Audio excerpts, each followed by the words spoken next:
Welcome to Hatty Waiver Wire Guru. This is my laid back week 4 sleeper starters video. So I'm going to give you quarterbacks, I'm going to give you running backs, I'm going to give you wide receivers and tight ends. But let's go ahead and get started. I've got 4 quarterbacks that I want you to think about if your quarterback is on bye week or underperforming.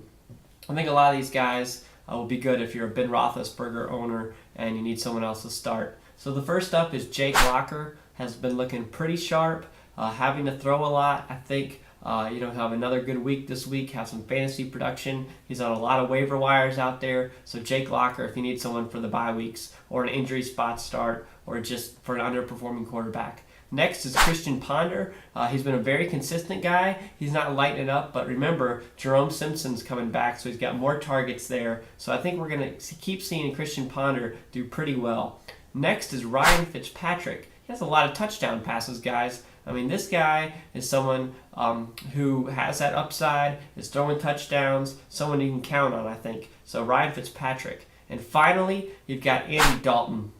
Also, throwing a lot of touchdowns, guys. I mean, for you touchdown league owners, these guys are underrated on waiver wires, and someone like Andy Dalton can get out there and throw some touchdowns for you. So that's your quarterbacks. Moving on to running back. The first one is Andre Brown. Now, Ahmad Bradshaw should be coming back this week, but I think they're going to ease him in a little bit. They say, Bradshaw's a starter, he's going, but Andre Brown has shown us something there, and why not ease Ahmad Bradshaw in? So Andre Brown is a gamble type player, so you can roll the dice on him and consider him.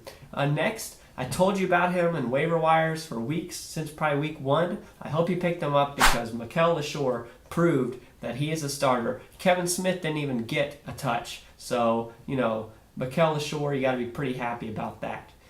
Next is Daniel Thomas. Reggie Bush is nursing a wound. So you've got Daniel Thomas. Lamar Miller is also somebody out there, but Daniel Thomas should be the guy that gets the workload. That's what happened this last week. So Daniel Thomas would be someone to look towards if you need some running back help. And then finally is Tashard Choice. Now, Fred Jackson is supposed to come back and play, but let's be honest, Tashard Choice played well enough to keep Fred Jackson, on the bench for a little bit longer. So Choice is someone that you can look at.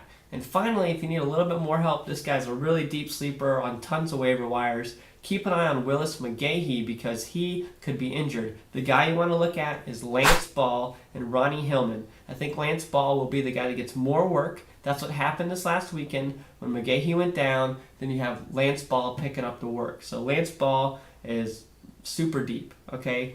Next, let's move on to wide receivers. You've got Kenny Britt. He's really working into the offense. He's on a lot of waiver wires, but he's going to be a guy now that's getting healthier and healthier that you can probably look towards.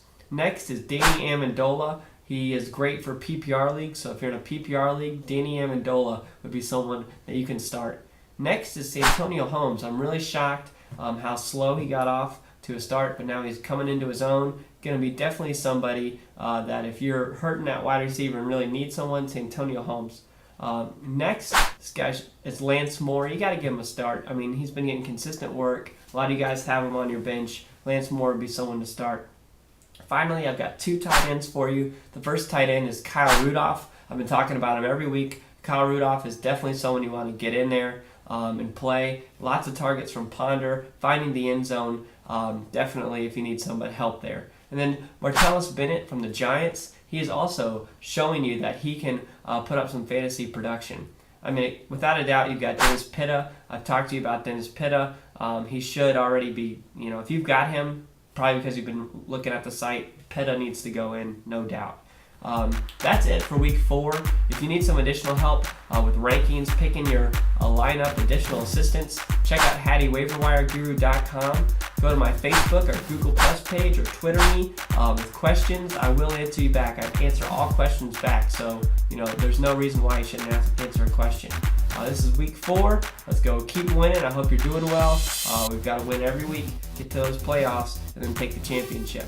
But the only way to do that is waiver wires and working hard, especially for you guys now that have been working the waiver wire. Your bench is probably starting to look good. Let's start getting into some trades, okay? Get into trades. Do some 2-for-1 trading. So if you got 2 studs on the, even 1 stud, that you have, and then you've got a solid bench. Couple your stud with another guy and upgrade. Go for those Ray Rice type players, Arian Foster type players. Now that you're deep, do those 2-for-1 trades. But anyways, that's it. Have a great week. Talk to you later.